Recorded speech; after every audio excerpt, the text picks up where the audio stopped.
السلام علیکم ورحمۃ اللہ وبرکاتہ۔ ذی الحجہ کا مہینہ ختم ہونے والا ہے اور محرم کا مہینہ شروع ہونے والا ہے۔ اسلامی کیلنڈر کے اعتبار سے اس سال کا آغاز، ہمارے جو سال ہوتا ہے اس کا آغاز محرم کے مہینے سے شروع ہوتا ہے۔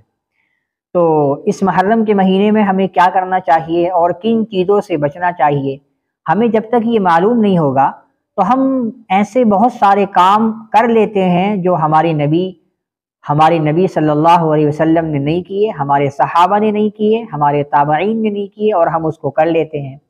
تو ہمیں ایسے کاموں سے بچنا چاہیے۔ تو ہم آج اس ویڈیو کے اندر یہ بات جانیں گے کہ محرم کے مہینے میں کیا کام کرنے ہیں اور کن چیزوں سے ہمیں بچنا ہے۔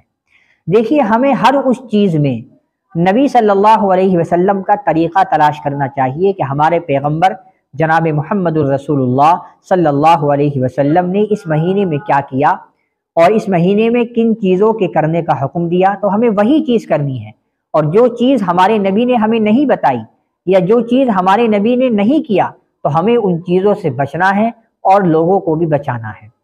تو جب یوم عاشورہ آتا تھا، یوم عاشورہ 10 محرم الحرام کو کہتے ہیں، 10 محرم کو یوم عاشورہ کہتے ہیں۔ اس کی بڑی فضیلت ہے۔ اس کے بارے میں جناب محمد الرسول اللہ صلی اللہ علیہ وسلم کا فرمان ہے کہ آپ علیہ السلام اس دن کا روزہ رکھا کرتے تھے، اور صحابہ کرام رضوان اللہ علیہم اجمعین کو بھی حکم فرمایا کرتے تھے کہ وہ بھی اس دن کا روزہ رکھیں۔ بلکہ اسلام آنے سے پہلے جو لوگ تھے، اسلام سے پہلے بھی لوگ اس دن کی تعظیم کیا کرتے تھے اور اس دن کا روزہ رکھا کرتے تھے۔ یوم عاشورہ کے بارے میں آپ علیہ السلام نے ارشاد فرمایا، ترمذی مسلم شریف کی حدیث ہے، مسلم شریف کی حدیث ہے، آپ نے فرمایا کہ مجھے اللہ کی ذات سے امید ہے کہ اللہ تبارک و تعالیٰ ایک روزہ رکھنے کی وجہ سے، یوم عاشورہ کا ایک روزہ رکھنے کی وجہ سے پچھلے پورے سال کے گناہوں کو مٹا دیتا ہے۔ اللہ اکبر، کتنا بڑا ثواب ہے اس دن روزہ رکھنے کا۔ تو ہمیں کیا کرنا ہے اس دن؟ ہمیں اس دن روزہ رکھنا ہے۔ محرم کے مہینے میں ہمیں کثرت سے عبادت کرنی ہے۔ محرم کے مہینے میں یہ جو 10 دن ہوتے ہیں، ہمیں ان 10 دنوں میں کثرت سے صدقہ کرنا ہے، گناہوں سے اپنے آپ کو بچانا ہے۔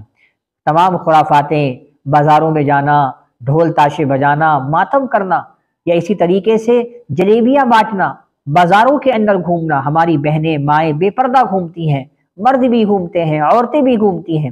ہمیں ان چیزوں سے بچنا ہے، کیونکہ یہ ہمارے پیغمبر جناب محمد الرسول اللہ صلی اللہ علیہ وسلم کا طریقہ نہیں ہے۔ آپ نے یہ طریقہ نہیں کیا، نہ آپ نے بتایا، نہ آپ کے صحابہ نے کیا، نہ تابعین نے کیا، نہ تبع تابعین نے کیا۔ تو ہمیں ان چیزوں سے بچنا ہے جن چیزوں سے حضور نے منع کیا ہے اور حضور نے جن چیزوں کو نہیں کیا ہے۔ تو ماتم کرنا، اسی طریقے سے ڈھول تاشے بجانا، بازاروں میں گھومنا، یہ کام نہیں ہے، بلکہ حضور علیہ السلام نے اس دن روزہ رکھا ہے، اور آپ نے اس دن روزہ رکھنے کا حکم فرمایا ہے۔ اور آپ نے یہ بھی فرمایا کہ رمضان کے روزوں کے بعد اگر کسی روزے کی فضیلت ہے تو سب سے زیادہ فضیلت رمضان کے روزے کے بعد میں یوم عاشورہ کے روزے کی فضیلت ہے۔ اور آپ نے فرمایا کہ یہودی روزہ رکھتے ہیں 10 کا، انشاءاللہ اگر میں اگلے سال رہا تو میں 2 روزے رکھوں گا تاکہ ان کی مشابہت نہ آئے۔